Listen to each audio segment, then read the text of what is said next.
make this official Nashville, please welcome Jensen Ackles and Jared Padalecki. Thank you, Robbie. Where's my chair? Love you guys. Hi. Well, I'm gonna have a seat because it's age before beauty, so. Wait.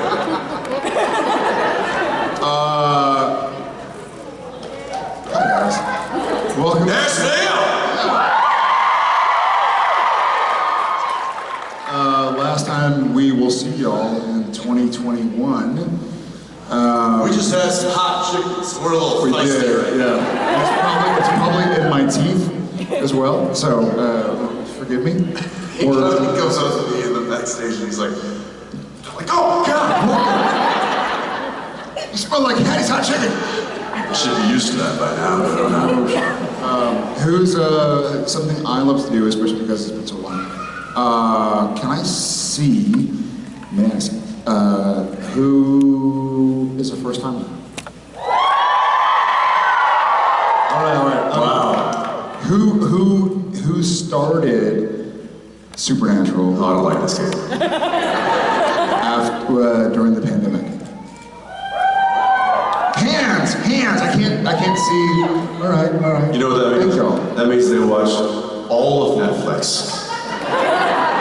All of Hulu, all of Amazon, they watched all of it. They were like, God, we put this on for 15 years. All right, Supernatural, what do you got? And here you are. Welcome. Thank y'all so much. He and I were just chatting. We were eating our hot chicken, as we refer to it. But just talking about how much we missed this. Missed you guys. So love y'all, and we're gonna get to some questions. Love her. Brought back. I'm gonna go right on that. Oh, by the way, for those who didn't hear, you see my shirt? Okay. So this was a Christmas present today from this guy. And I had a shirt that I bought from Academy for like 15 bucks, and I was really proud of it. And then he pulls this out and totally redeems himself. So there's it's got a lot of representation here, you know. What obviously jumped out to me was there's a giant moose. Yep. Right? Okay. There's a squirrel down here, you know, so right there. And then for Cliff, there's a bear. Bear.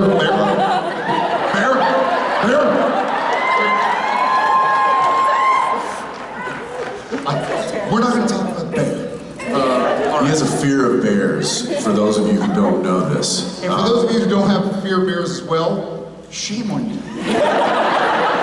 But the best thing is if you go into his house, his wife has lovingly put a giant portrait of a bear. It was a present to me, by the way. It was like a Father's Day present. She has a bear tattoo. She has a... Yeah, she put a bear on her arm, too. Oh, she's twisted. Happy Father's Day. Oh, I fucking hate bears. All right, on that note, but thank you for my bear. Hi there. Hello, Jensen and Jared. I love you both. I'm a Gilmore Girls fan on top of a Supernatural fan. So this question is for Jared. I'll take it. In Gilmore Girls, what did you think about the Dean and Lindsay storyline? Because I know you didn't really like the Amelia Sam line in Supernatural. I'm glad you asked. So, if you look back, I don't know.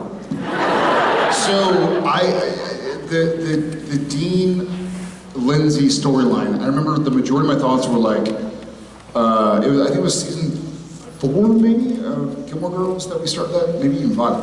But I remember thinking to myself in between takes, no one will ever play a character named Dean as well as I'm currently.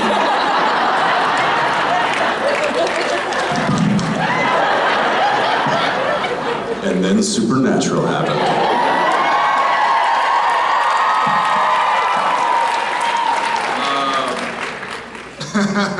So, Ariel, who played Lindsay, is wonderful, and she's a friend.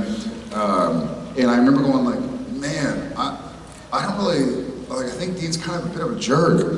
But, hey, shh. You know, it's one of those things where the pain and the joy of being an actor is you read a script and you're saying what's on the page, you know? So you get to kind of go like, all right, well, I don't maybe agree with some of the things, but I'm gonna explore it and learn a little bit more about myself in the process. And so I greatly enjoy my fellow actresses who played Amelia and who played Lindsay. But when I meet somebody who's Team Dean, circa Gilmore Girls,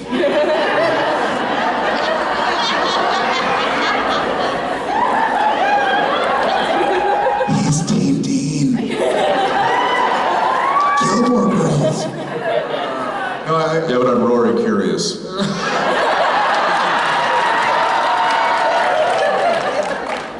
Well played.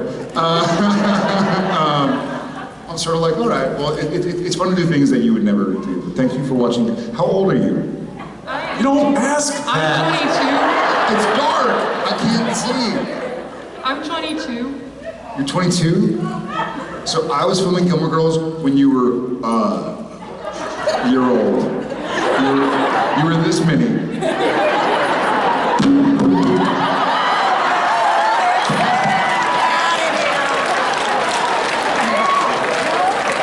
Well, thank you for catching up.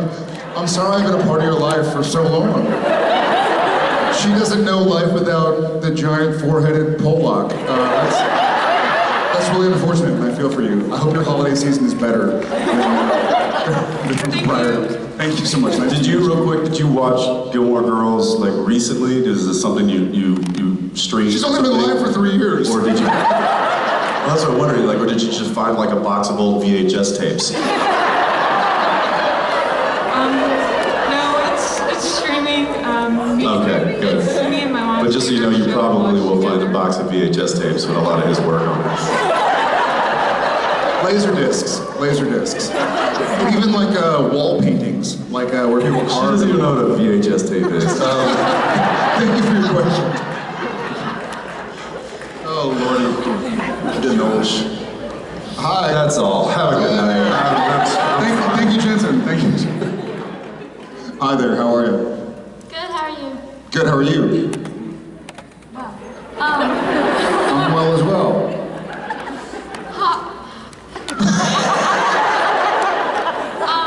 I love both of you, like, so much, but... But who do you love more? Actually, I'm getting to that.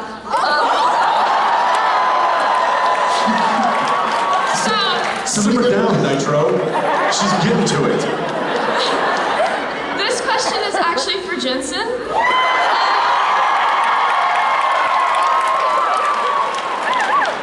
I don't love you more.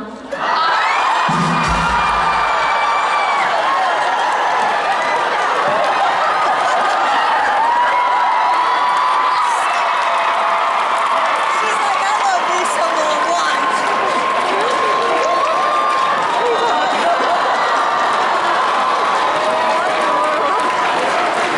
My antlers are all going to get sick.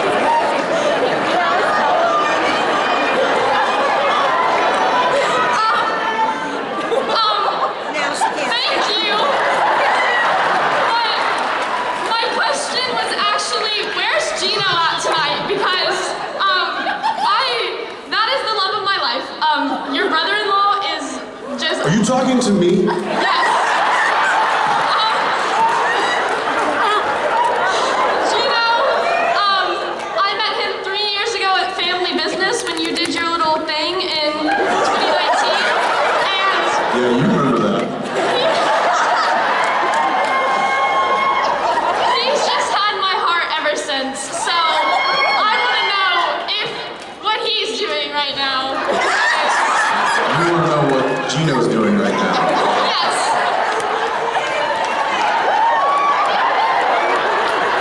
t-shirt that says, "What's Gino doing?" Is that Yes. Gino dude? For those of you who don't know, Gino is my brother-in-law. So clearly, anyone that is either some sort of a brother to me, this girl really likes. So I see through that because I'm the common denominator in this situation. I'm trying, I don't know. What's today? Sunday? Gino's probably pouring beer out of Dripping Springs right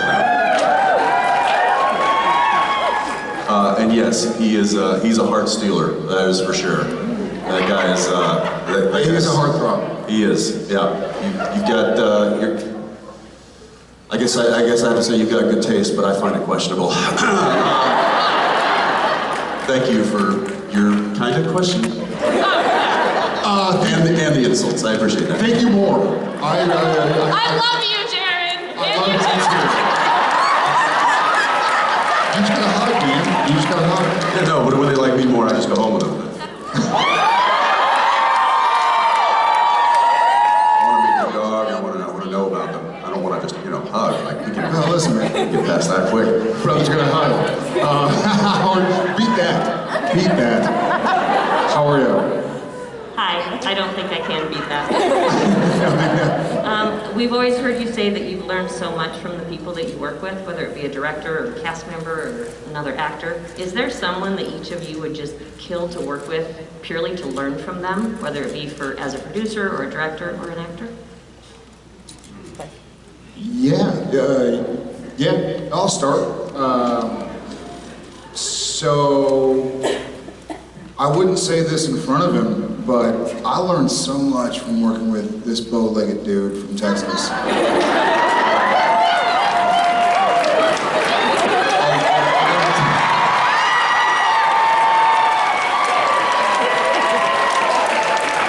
I would never tell him, but I hope to keep. It's almost like if you've ever done martial arts, you kind of have your sensei or your sifu. You have somebody who you learn and grow with, and part of learning is trusting. And so, where I find myself these days is I'm a little hesitant to trust on set, as far as like, all right, I'm gonna listen to advice, or I feel like an old hat. Like I've done 400 and something episodes of television, and I'm sort of like, all right, I know what I'm doing. But I know with this guy, every day I work with him, I'm a little better the next morning. So I think I can't wait to work with him again, and we will.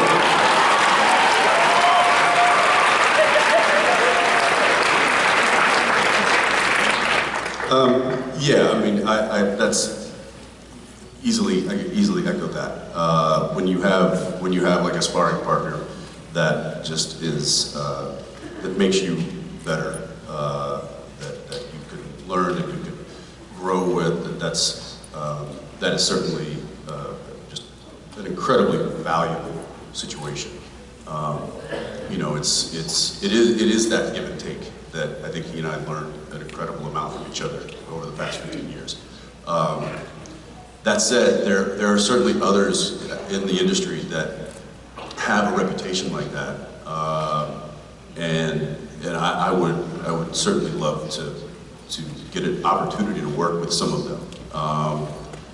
I'm just kind of thinking of a few that come to mind. I've heard wonderful things about Viggo Mortensen. Everything I've heard makes me like really interested to see what he's like on set and to observe. Keanu Reeves is someone who's very widely respected, and I think it certainly takes a certain personality, but it also takes a great amount of talent to be at the level that they're playing at. And I think he and I both kind of aspire to not just be able to play it at that level, but also to be respected at that level. That's an important thing for he and I. Thank you. Thank you, guys. Hi, my name is Sam. I'm actually... Yeah, Sam. I'm Sam. I'm actually from South Carolina with my best friend Melinda. It's our first convention. No way, you're from South Carolina? Yes. You don't say. And She's just said. She isn't. Jared, you're adorable, you really are, but Jensen is just really hot.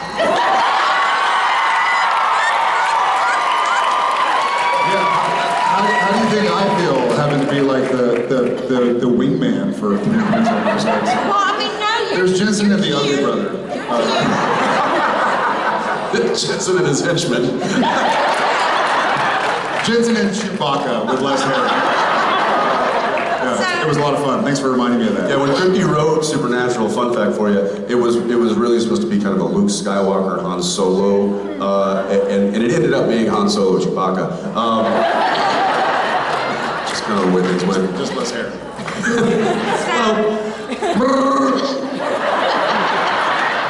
I'm terribly sorry. I know, it's fine. There's a question in here, I know there is. My question. You better change your name. You don't get Sam anymore.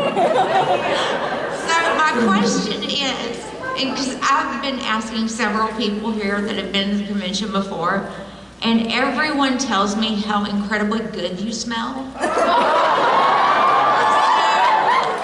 I have just got to know, what cologne do you wear?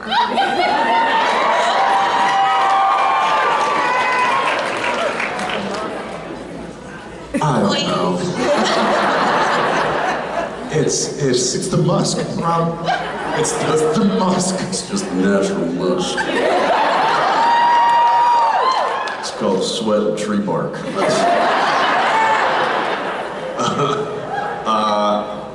I believe I don't know. I think what I have on today is literally tobacco vanilla.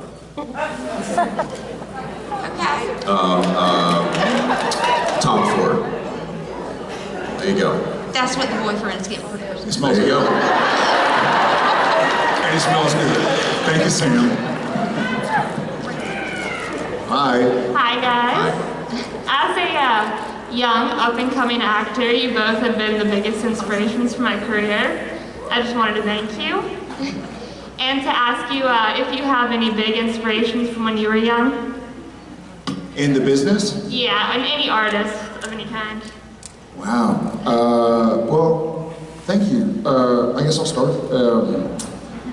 I think a lot of the people that I really admired were kind of and also when I was growing up watching TV and movies, there was no social media, there was no internet for a long time. And so for whatever reason, I found myself drawn to kind of I was gonna say, I don't want to say these 3 words because it's gonna make people think something else, but like the silent but deadly.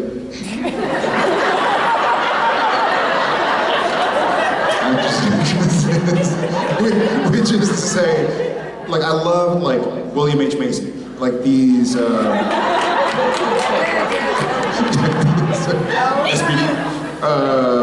But I love That should really be inscribed on your tombstone, but now that takes a whole different meaning.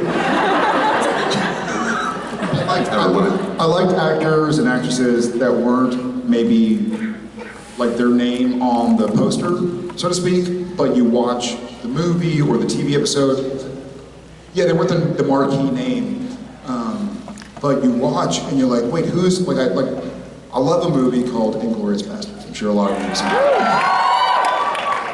And some dude back there really like that. you feel me, wherever you are, you feel me. But my 2 favorite actors in that movie, though Brad Pitt's enormously famous and marquee, and you know Christoph Waltz was outstanding. My 2 favorite actors from that movie were the French farmer in the first scene. I guess Shoshana's guardian. Well, he was hiding Shoshana, and the actor who played. I think he was an SS officer in the basement. I need my South Carolina friend Sam to say, I'm in a basement. But because you watch them, and they're both in 10 minutes of the movie, but for me, I'm just drawn to them. And I've watched those scenes several times, so I love the little nuances. And so I would go to like character actors a lot and just really focus on that. Yeah, I mean, you really can pull inspiration as when I was young from a lot of different things. I watched a lot of I would say the Harrison Fords of the world and the Bruce Willis's and certainly like Kevin Costner's. Those are the kind of actors that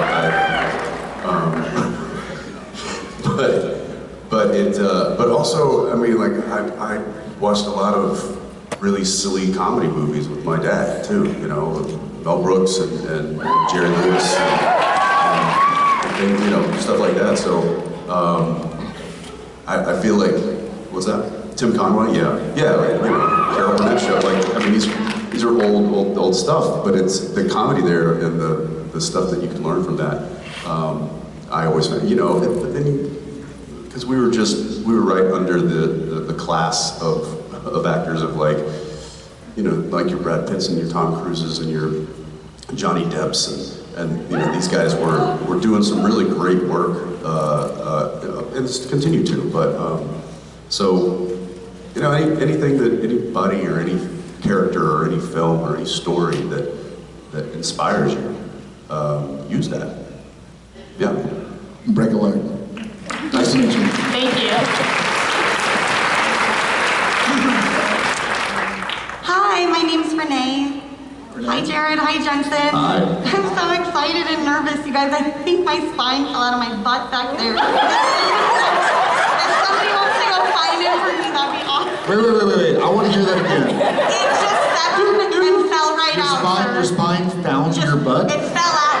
It fell out of your butt? It severed itself from excitement. That's unfortunate. It just ceased to exist. Do we have a doctor in the house? That is so visual. It's like something of aliens. So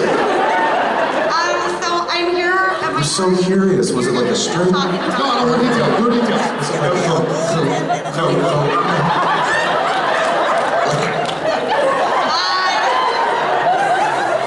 I'm sorry, my voice is so scratchy. Matt Cohen did a number on my vocal cords.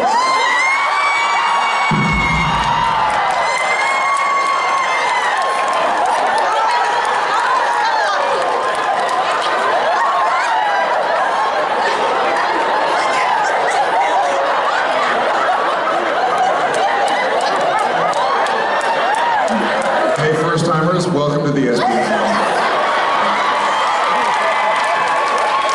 So just to fill you in. I have so many questions. We're not going to ask them. We're not going to ask them today. No, it was But- karaoke. No, yeah, I know. I'm sure it was. But just so y'all know, there are people who are just staying at the hotel who are walking around hearing us talk about like Lucifer and dying and coming back to life and spines falling out of butts. And they're going like, why are we staying here at this point? Anyways, carry on. I'm afraid. This is to continue. I'm sweating. No, it's gonna be fine, you guys. It's okay. Sure. That sounds like bullshit. If you guys would just do me a huge favor and just wave towards the middle section at my sister Teresa. That's the reason I'm here today. What's happening to her? Are you dressed as Sully? She is dressed as Sully, yes. Yeah, I like it. I saw that. Yeah, Thank you. What's up, Sul? Okay, I'm sorry you guys, I'm monopolizing. I really do want to know, what do you miss the most about working with each other so often, and what do you miss the least about not having to see each other all the time? I feel like what I miss the most is that when we were on set together, I had the clear and distinct feeling that my spine and my butt were connected. And then nobody was going to do a number on your throat? That too. But I felt like I knew what I was doing. I was like, oh, my spine, it's still there. It's where it's supposed to be. It's still been. I'm going to get us back. Here we go. Please, take up, pull up. We'll start with and there's many things that I could say in respects to what I miss about working with him. I'll just pick one. One is the shorthand that we had. That's something that really only comes with working together for as long as we had. But just how quickly he and I can get work done in a manner that we're both excited about, happy with. Just the efficiency in which he and I worked together was just something that's rare, I find. Something that I don't miss is, I don't miss him coming into my trailer to have a little chat about whatever, and then taking his gum and putting it on my counter so that he can speak more freely. And then he's talking as if this never happened. And I'm just staring at it, going, every time, I don't understand. And then I'm like, bro, the gum. And he's like, oh. Well, let me just say, I'm like, stop putting your gum on my counter, man. It tastes better with oxygen. That's why people smoke. I don't miss that, and I don't miss being trapped in the Impala in between setups after lunch. If you catch my drift. I guess you caught his drift one too many times. And sometimes I thought it might have been a spine, but it was like a ghost spine. I miss not having a place to put my gun. You know? No, I'll echo Eccles on our shorthand, and I think it goes back to the question about who do you want to work with, you know? But having that trust with somebody, like I know when he and I work, we know each other's strengths, and I don't want to say weaknesses, but we know what we thrive at, and he would see in me if I wasn't thriving the way he knew I could, and vice versa. You're tired, you've flown all night, or you couldn't sleep, or whatever. Your dog gets up in the middle of the night, you can't go back to sleep. And so, there'd be those moments, because we have this thing on sets where, you're working on a scene, when they call action and you have a 2-minute scene or whatever, if they call cut moving on, then that's gonna exist forever. Like hopefully my ancestors who never meet me will see my work, but it's also daunting. It's also going like, wait, so the next 120 seconds of my life will be around ad nauseum, ad infinitum, for people to go like, oh, this is your great-great-great-granddaddy, Jared. And it's intimidating, I'm not gonna lie, like for me, not for everybody. But but I miss that I knew somebody so well, still know somebody so well, that if there was one of those moments where he could tell I was thinking about, something else on the planet, kids or finances or spouses or travel or whatever, that he'd be like, hey man, let's do it again. And if he said, it was simple as, that was shorthand. He didn't say like, hey man, you should be more emotional. He would just be like, hey, let's do another take. Whoever the director is, like, hey, let's do it again, and vice versa. Like, I don't need to give him direction, and vice versa. But literally, that would look like, say the last line of the scene, and they yell, cut, and he'd just like tap me and be like, hey man, go again. I'd be like, yeah, no, you're right. Yeah, and I'm like, can I get another one? And then he would surpass what I even expected. I knew exactly what it was too. If not all the time. I mean, sometimes he pointed out and be like, hey, try a different delivery on this line. And be like, oh yeah, okay. And I would do it and be like, oh yeah, that did flow better, or that did make more sense. So yeah, there is a shorthand. Now, a lot of actors out there that don't like that. they don't want to be coached or they don't want to workshop things in the scene with the other actor.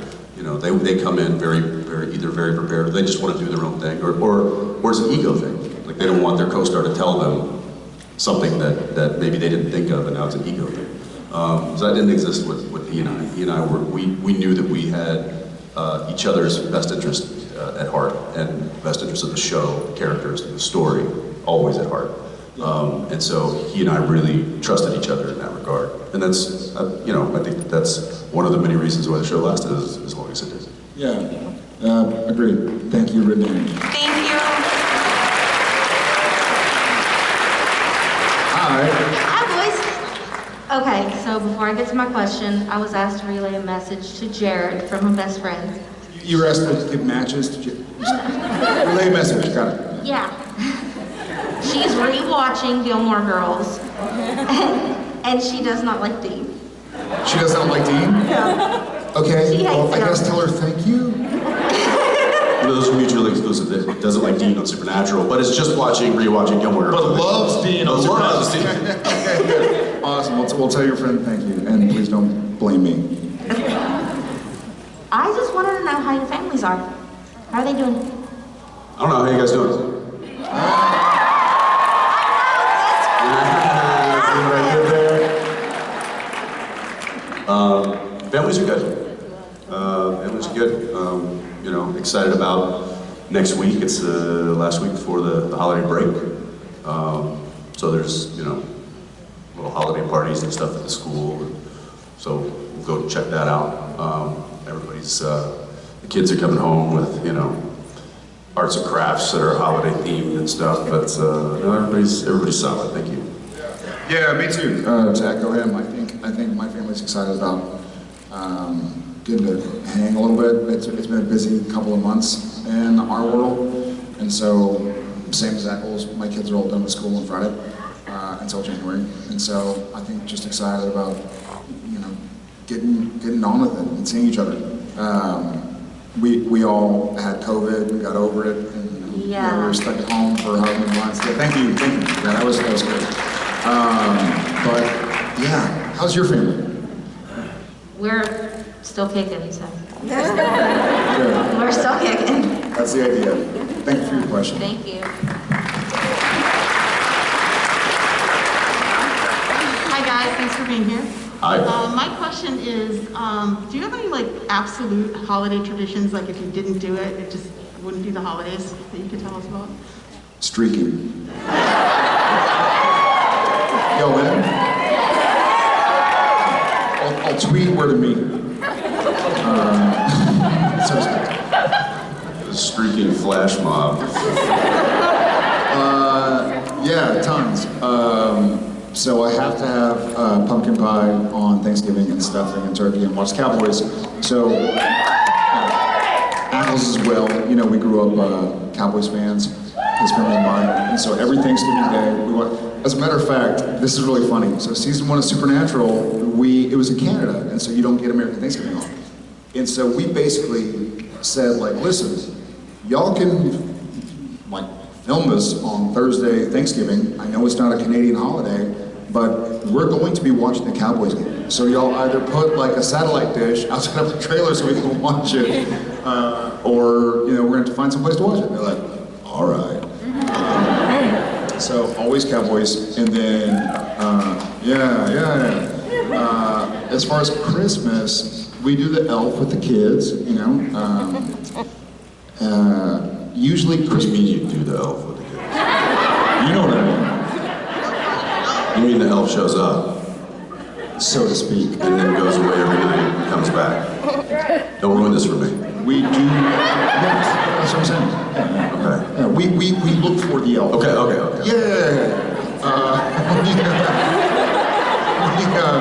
We usually do like we usually do presents on Christmas Eve, like with family and friends or extended family, and other presents on Christmas. What else do we do? I try and watch Home Alone, Christmas Vacation, Love Actually, Die Hard. We made the mistake of going, oh, Love Actually, that's a great holiday movie. And the kids were in the living room, like hanging, like playing with their toys. And we're like, oh, that is not a child-appropriate movie. Whoa.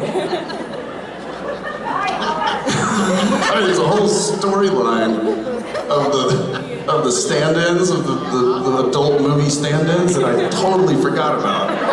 Until I like just put it on, right? We were like doing stuff in the kitchen. Kids are like playing, and I walk by and I'm like, "Yo, where's All right, Daddy, what was that? How about Bluey, huh?"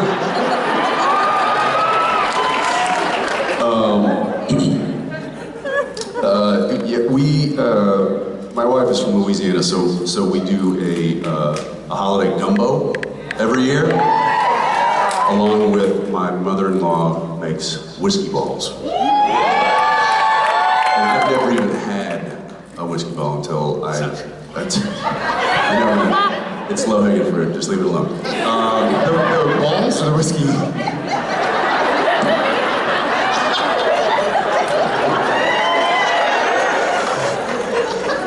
I'm gonna leave it there. I'm gonna leave it there. We do tamales. We do tamales. Did I tell you the story? Stop. No. Did I tell you the story about Alicia Cuthbert? So has anybody seen Love Actually? So it was 2003, and I was shooting a movie in Africa called Flight of the Phoenix. And there was a movie theater there, which was basically just a projection screen in a guy's garage. And they had like 3 movies. One was in Afrikaans, and I watched it, I couldn't understand it, it wasn't even subtitled. One was Love Actually, and one was something I don't know. And so I basically watched Love Actually over and over and over and over and over again. And then I went and shot House of Wax in Australia, and for some reason was talking about Love Actually, and my girlfriend in the movie, I guess I was probably her boyfriend in the movie, Alicia Cuthbert, I was like, I love Actually. And she kind of gave me a funny look, and I interpreted it as like her not believing that I loved Love Actually. And I was like, it's great. No, I'm serious, it's great. I'm like, you should totally see it. And she's like, are you being serious? And I was like, it's awesome. Like, you should totally watch it, you'd love it. And she's like, I was in it. And I was like, yes, you were great. And I totally, like, I'd known her for a month. But she's like, yeah, I was one of the storylines with my sisters. And I was like, gee, like, it was just one of those funny moments where you never really know. You don't think of who you're filming with. Anyways, thank you so much for your question. I told him to watch Days of Our Lives. I was like, it's my favorite thing to do.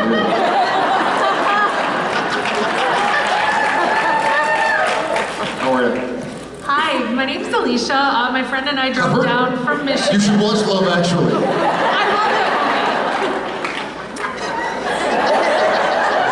love it. My friend and I drove down from Michigan. This is our first con. I was curious, with as much time as you guys spend on the road away from your families, is there anything you bring with you all the time to kind of make you feel more connected to them? That's a good question.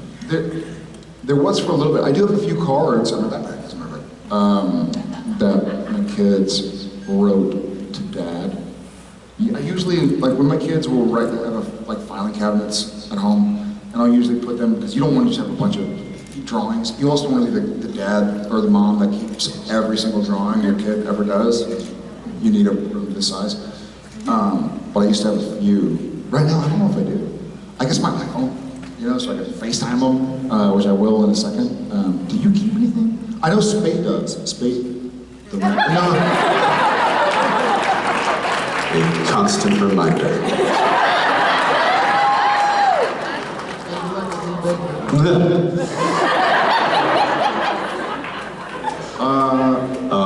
Yeah, but I do have like some. They rotate as they get older. The stuff gets newer, but they'll make me drawings and be like, put Dad on there and stuff, and I'll tuck a couple of those in my backpack. But yeah, phone. Like I got my kids on my phone. Yeah. Every time I pull my phone out, it's like boom. I mean, as much as they're there. Yeah, as much as like we all, I'm sure, like bitch about social media or being connected to something digital all the time. Like I'll look at videos and I'll look at my social media or my wife's to look at pictures and videos as well, and kind of that makes me feel connected. It probably doesn't do much for my kids who don't know I'm watching videos of them, but it's obviously it helps me. But yeah, I'll think more about that. Yeah. The welcome from Michigan, and nice to talk to you. Thank you. Thank you. Hey there. Hi guys, my name's Jessica, and I went first to apologize for Jensen, my daughter, roasting you a little bit at the beginning of the panel. Jared, we had a photo session earlier, and I don't know if you remember this, I know you have thousands of people, but I asked you a question on one knee, and I didn't really get an answer before I walked away. Ooh, what's the question? I think to go back to Jensen's answer to the prior question, I don't have much more space. But you are a very lovely person. Thanks, guys. I love you both. Yeah, thanks. Love you back. Wait, what the what was the question? What was my answer to her question in the photos? No, it was like a little, yeah, we had a photo op. You had a moment at the photo op, is that what you're saying? We had a moment, yeah. Oh. There was a question asked. Where was I? That's a good question. That was her question. Her question was, where's Jensen? She went, hey, Jared, where's Jensen? And he's right here. That's true. In the flesh. Thanks a bunch. Yeah. Still terribly confused. Hi. Hi, my name's Betty. Hi. I wanted to know, after the recent tweet that was sent out on the Winchesters, the prequel, it shows Jared as the executive producer. That was a surprise. Who was that? Was that Hollywood Reporter? So Deadline. They got the just got attendance and Winchester's kind of mixed up. They put it in and they don't do a lot of retractions.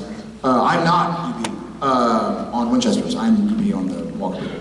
But yeah, it's just one of those things where an outlet. This is one of the damn internet. You know, something gets posted and then somebody else kind of just assumes something and writes it and it reaches 1 million people and you're like, nah, that's not what the intention was, that's not what anybody said. It's kind of what the climate that we're living in, just from news in any capacity, outlets. It's like a telephone game, but for millions of people to look at. Well, but a lot of times, and this is not to go down this kind of this argument, but a lot of news outlets, regardless of entertainment news or actual news, they're very quick to headline things that are that might get clicks, and not a lot of people pay attention to the retractions. When they're like, oh, we actually got that right, we should probably say, actually, never mind. It's already out there, it's already surfaced, it's already, in a large capacity. I think we've seen this happen across the board. We'll find out hours later, because they're sort of like, hey, they're gonna announce this today, and you're like, all right, and then you go to work, or you hang with your family, and then they put out whatever they put out, and then tens or hundreds of thousands or maybe millions of people read it, and you find out 8 hours later they read something that wasn't accurate, and you're like, what do I do here? Because I don't want to, there's no way I can reach everybody with a retraction. Yeah, the whole thing, don't believe everything you read on the internet. It could not be more true. I read that on the internet. And just kind of, case in point, some of you may know that I was a part of this movie Rust that is very much in the news cycle, and it is very difficult for me to remain quiet, and I do so for a multitude of reasons. I'm sure some of you probably figure out, but when I read what I read, and I'm like, that is incredibly false. That is, and this is big, high-end, reputable news sources who are literally putting a headline out there that is outrageously inaccurate. And I haven't been a part of a news story that has been this big, and I don't think ever, and have been as close to it as I was and am. And it's heartbreaking, and it's angering. It's maddening at times to read what I'm reading about the reports on what happened, knowing what I know, and being like, that is just, that is so wildly false, or such a horrible, inaccurate depiction of what happened, that it's so sad. It's really sad. And it's made me question a lot of what I read from the news, because the news now is, get it out there, and if it's wrong, we'll figure that out later. But get it out there. And that's an unfortunate part of society right now that we're living in. Thank you.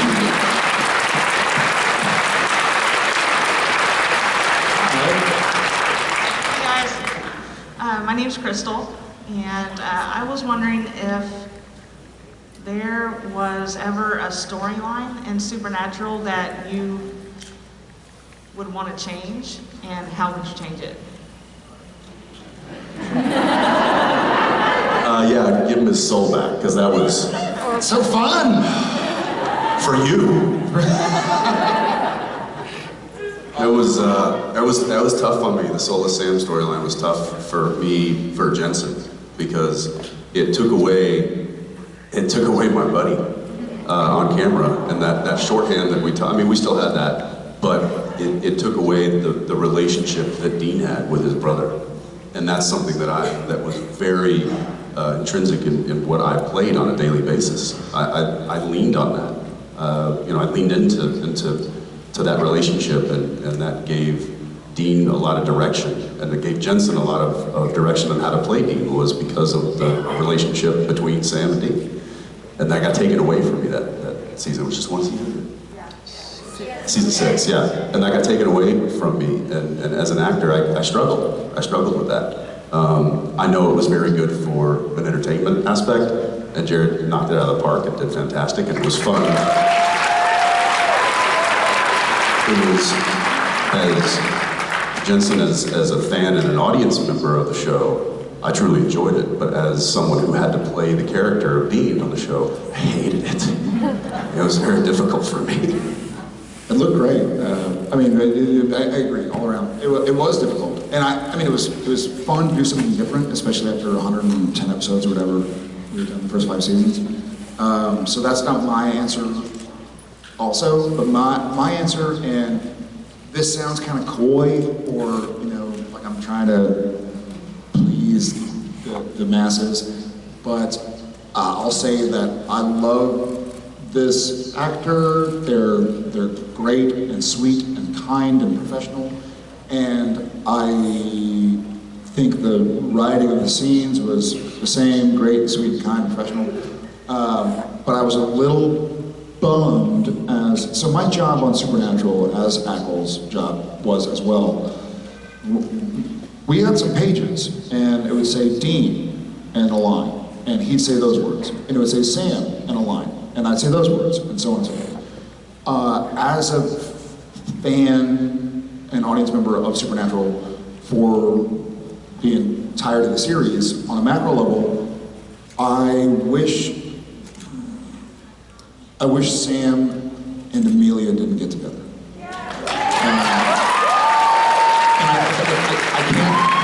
I can't stress enough that Leanne Balaban is a wonderful person, a wonderful actress. The scenes were written well, but for me, that should have been the first time in episode 327, seeing Sam accepting that he leaves Dean, or that Dean's left him, or whatever combination. And so just looking back, and it's always easier to kind of identify the rearview mirror, but I wish the first time Sam ever went like, okay, I am going to live a life, that it was because Dean demanded it of him after they didn't have Castiel or Jack or Chuck or so on and so forth. So that's kind of it. But again, I adore, she's a sweetheart. I adore her. Is there a storyline that you wish wouldn't have happened or would have been different? Not really. Oh, great. All right. You're hired. You know what that means? Nailed it. Thank you for your question, Crystal. Hi there. Hi, I'm Kelly. My daughters and I are here from Nashville, or south of Nashville, but I'm originally raised in Irving, Texas. In what, Bernie? Irving, a mile from the old Texas Stadium. Yeah, the old Texas Stadium. Yeah. Hang on. I'm trying to decide if the palpitations are my age or just all of that. He's a handsome dude. You should smell him. Tobacco and vanilla. So I have a fun question. In Supernatural, there's just a lot of people running around hijacking bodies. And what hijacking bodies? Bodies, basically. And specifically, like when you let Ezekiel into Sam and he just kind of kicked back for a while and watched what was going on. And I thought that was a really interesting thought process. And I got to thinking about what I would do if I could like just hop a ride And I love scuba diving. And Where's this going? No, it's not going there. I promise. Okay, so I love to scuba dive, but I cannot. I love to snorkel, and I cannot scuba dive. So for me, I would love to hijack a ride with like an underwater photographer and see whales and sharks and things like that. If you could hijack somebody or something that you wouldn't otherwise be able to experience, what would it be? Would you rather hijack an underwater photographer, or would you rather hijack an actual whale? I want to see the whales, I don't want to be a whale. You don't want to be a whale. Whales can see other whales. That's very true. He brings up a fair point. Focus. Welcome to the Jared and Jensen Show. They look like men, but they're 12. Just overgrown 12. That's a great question. It has to be a person, a human being. Anything. You're going to hijack and see the world through that set of, or experience the world. Through that set of eyes. For how long? Temporary, right? Temporarily. Temporarily. Okay. Eagle. Eagle. Yeah. I don't know why, I instantly. America! Instantly an animal, though. America! He'd have bow wings. Yeah, they would never get totally straight. They would just be like this. They couldn't touch each other.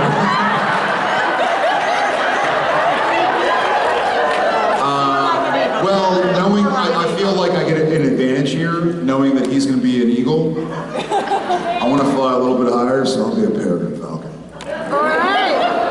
What? Eagle, yay, peregrine falcon, no. They go like 200 miles an hour. I guess the point was just to be a bird, a big bird. I want to be a bird. A bird that goes high. I want to be a big bird. Is that what just came out of your mouth? Yes. And you can be my grouch. I'll do that. I'll do grouch. Actually, I think technically you should be Big Bird. I'd be not Smart Grouch. That's true. That's more on brand. Somebody called Netflix. I have an idea. A live action role play. Sam and Dean need to go on Sesame Street. Why is this not happening?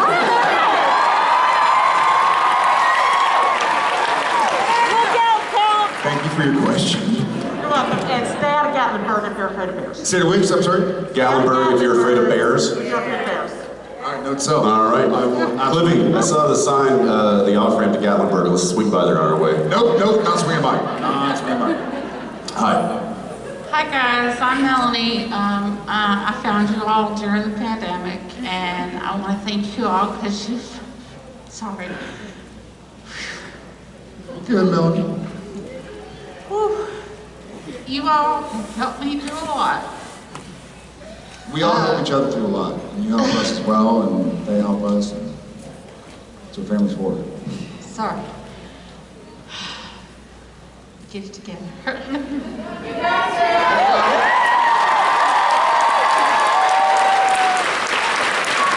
Hey, Melanie, this is the most family you've ever been surrounded by. You can share your heart with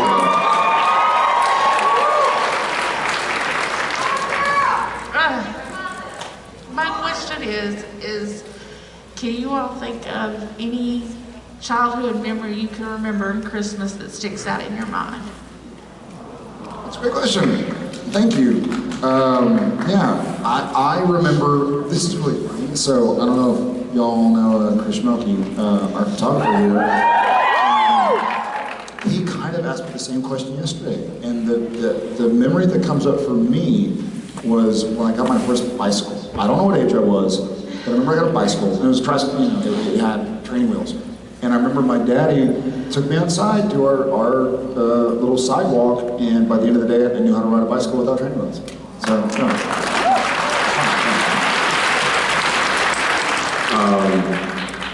Mine was more of a tradition growing up. The kids' bedrooms were on the other end of the house from my parents' room, and you had to go through the living room and into kind of a hallway, and my dad every year would cut big black trash bags and cover the entire doorway to the hallway that led to the kids' bedroom. So we had a completely closed off. We couldn't get into the living room, basically. Waited till we went to bed. Why? And so that we wouldn't. Yeah. No, so we wouldn't get up and see Santa because they knew that I was really the problem. He finally admits it. My brother was cool to sleep in. My sister, she was too young. She was, but me, no. They were like, we're gonna need to put up the black. So he would basically tarp off all of the kids' rooms, like for that one hallway. And in the morning, I would have to yell to get them up because we couldn't go wake them up, Christmas trees. So I'd just be yelling for them because my dad was like, do not come through this until we are up. I've had my coffee.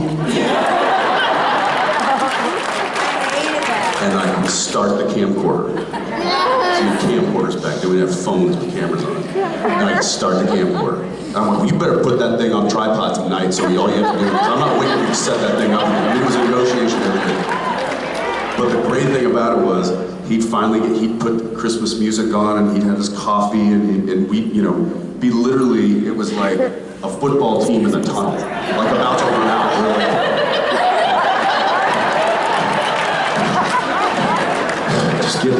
Just jacked up, and then he'd be like, everything's set, and we'd be like, how are we looking out there? And my brother would be like, calm down, what are you doing? I'd be riling my sister up and be like, what do you think is out there? What's out there? And then finally they'd be like, okay, and it was like running through a banner, like, and I'm not sure there was ever a year that I didn't come out first. I was always, and it wasn't just like taking the tape down or whatever it was. It was an explosion of child through this black tarp. And I remember that vividly. That's a good memory. Selfishly, thank you for that question, because now, if there's ever anywhere I don't want Ackles to go, I'll just put a garbage bags. It's impenetrable. Jared, tell me when, man. Jared, man,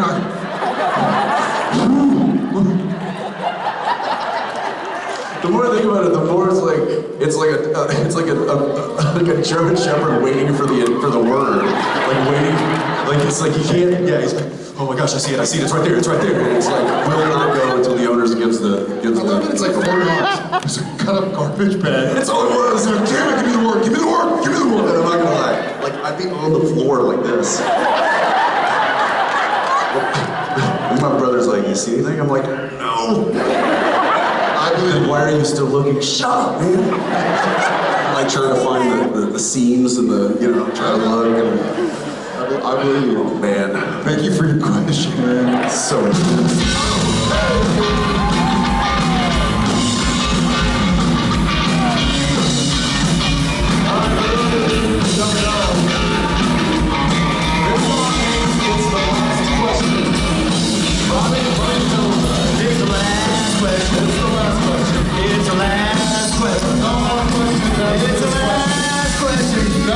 This is the last question. It's the last question.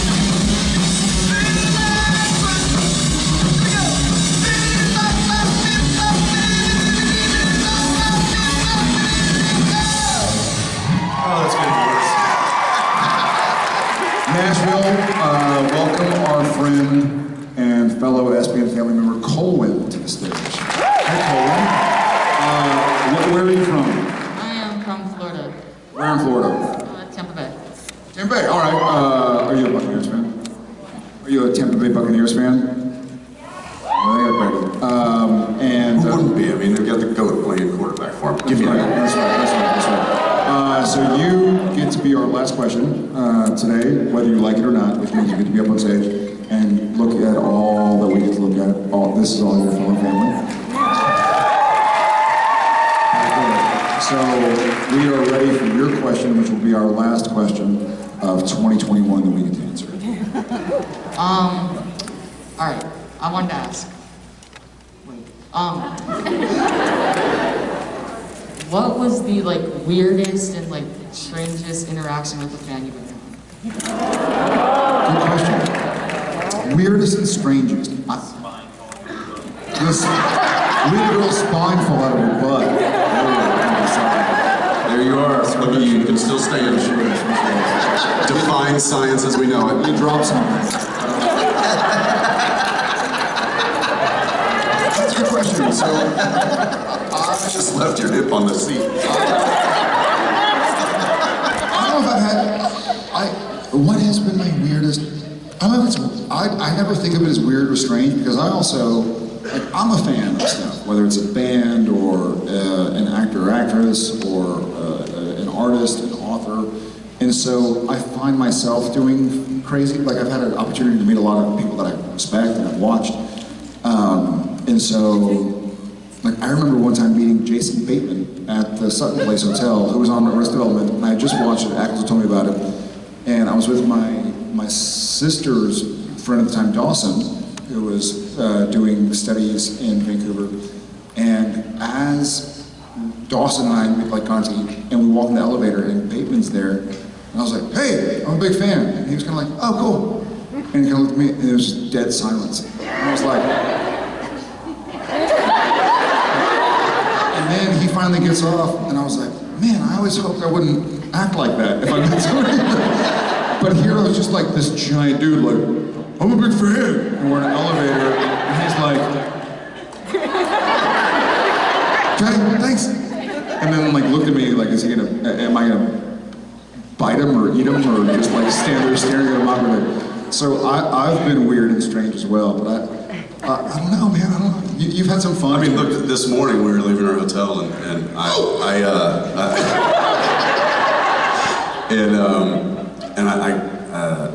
was it this morning? No, it was last night. It was last night.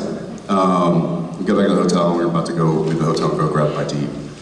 And Jared was already down in the lobby, and I come off the elevator, and he's talking to this young lady who just then turns and walks away kind of as I'm walking up, and he goes, "Oh, hey, Jessica." There you go, Jessica. And he goes, "Hey, why don't you meet my friend?" And she turns around, and she's like, "What?" She's like, "Oh, God!" So she was a bridesmaid to somebody who's getting married. They're all in white pajamas, and then the girl who was getting married was in black pajamas. But we ended up in an elevator together on the way to here yesterday, and so I could just tell she was just sort of doing the me and Jason Bateman thing, looking at me. I was like, "Hey!" And she's like, "I'm a big fan." I was like, "Cool, thank you." And so by the time we got down, we met, and I took a picture. And then Jensen came, and I knew she was such a big fan, because she had explained that she's a big fan. And I was like, "Hey, Ackles, you mind, Jessica, hey." And she's like, "Oh, God!" But something just occurred to me. I did have a funny interaction. Some of y'all know the story, maybe some of you don't. So I went to Lyon, France with my wife, and we watched the Women's World Cup a couple years back. And the day after, we're about to leave for the airport or something, and my wife Jen and my buddy Josh's wife, Kristen, they were sitting in the lobby, and they saw a guy and a girl about to fight in the streets. We're in France, and so they come running up to us, and they're like, "This guy's gonna beat this girl up." And we're like, "Oh, hell." Keep the kids here. And so we run out, and they're yelling very passionate French word. And so I go. His French is so good. Yeah, that was German. And so I go up to the guy and just kind of get in front of him, and then Josh goes up to the girl, and the guy doesn't look at me. He just he's still yelling. And then finally they exchange pleasantries in French, whatever. I don't think they were pleasantries. But finally the girl kind of storms off and gives a puta, which is not French also. My French is bad. My French is My French is not bon. Spanish isn't good either. Spanish is also no bueno. So finally, the girl kind of storms off. I'm sitting there with the guy, and the guy kind of like calms down, and then he finally looks at me and goes, "Super naturel."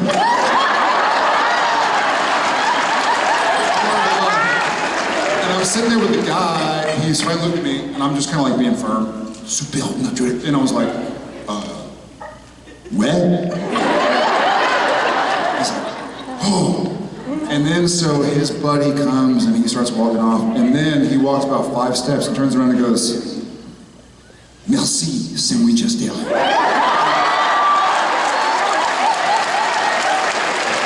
can't believe I forgot that story. I apologize. Yeah. But that was it. That was my weirdest story. All right, Colwyn, thank you so much for coming from Tampa Bay all the way up here.